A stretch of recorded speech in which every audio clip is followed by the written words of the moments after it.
Welcome back, everybody. Let's continue to talk about the chi-square test for independence.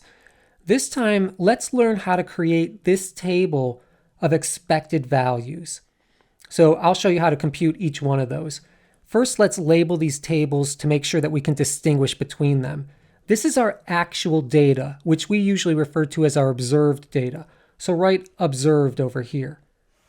And then this table over here is going to have the values that we would expect if there was absolutely no relationship between these two variables.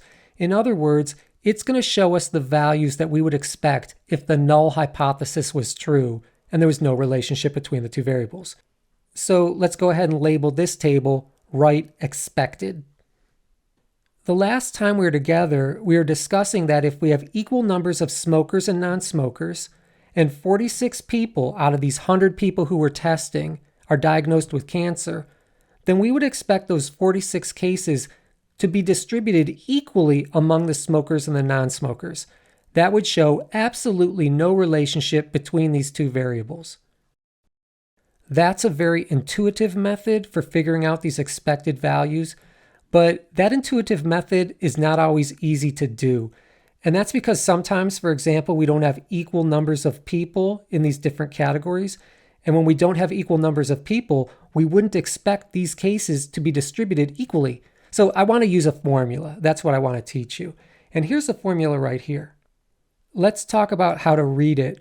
First of all, these F's represent frequencies. So what it's showing is the expected frequency. That's F with a little sub e. The expected frequency for any cell can be found by taking the frequency for the entire column, multiply by the frequency for the entire row, and then divide by n, our sample size. Let me make sure you understand what each of those components is. We will apply this formula to each of these 4 critical cells. In fact, I like to number the cells so that we can talk about them in a very precise way. I typically consider this cell number 1, so you can put a little 1 off to the right corner if you'd like.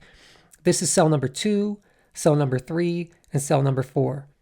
And then over here we'd have corresponding cell number 1, cell number 2, cell number 3, and cell number 4. And that becomes important a little bit later on. So how do we find these values? Let's say I'm trying to find this value right here in cell number 1. I want to figure out how many people would we expect who smoke to have cancer. According to the formula, I'm going to take the frequency for the entire column. Do you see this is my entire column right here? The frequency or total for the entire column is 46. So I'll type that into my calculator. This says multiply that by the frequency for the entire row. If we're looking at cell number 1, then I'm looking at this row right here.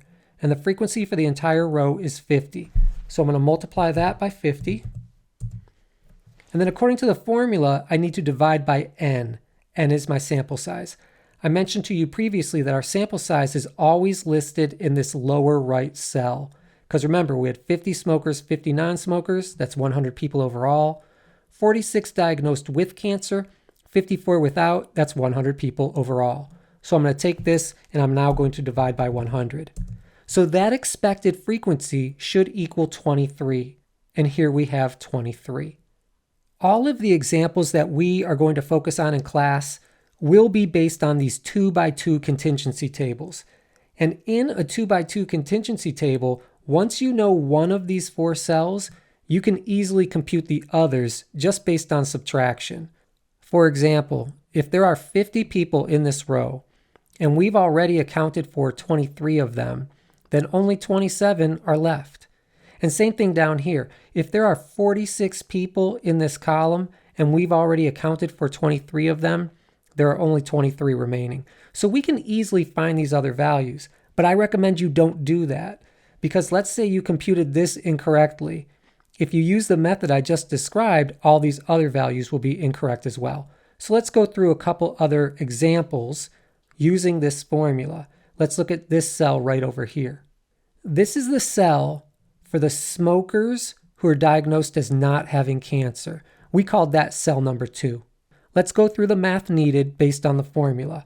So first we want to figure out the frequency for the entire column. If I'm in cell number 2, I'm dealing with this column right here. And the frequency for the overall column is 54. So I'm going to take 54 and I want to multiply that by the frequency for the entire row. If I'm in cell number 2, then I'm looking at this row right here, and the frequency for the entire row is 50. So I'm taking 54 and I'm multiplying by 50. I then want to divide that by n, and we know that n equals 100. So that equals 27, and we have 27 listed right here. And we can see that that value fits because 23 plus 27 equals 50. Let's go through one more example. Let's look at cell number 3. These are non-smokers who are diagnosed with cancer. So let's take the frequency for the entire column. That's going to be 46. We're going to multiply by the frequency for the entire row. We're dealing with this row right here. That total is 50. And then we're going to divide by our n, and we know our n is 100. So for cell number 3, the expected frequency is 23. And you can see all of my math listed down here.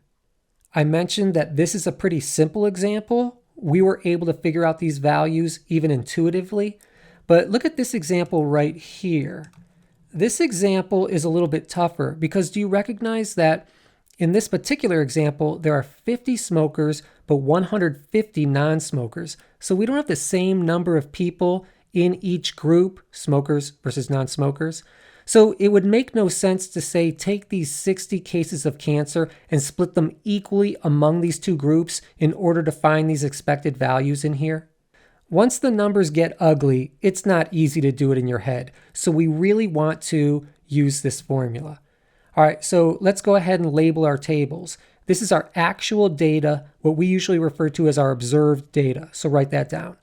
And here we're going to have the data that we would expect based on no relationship between the variables at all. So go ahead and write down expect or expected.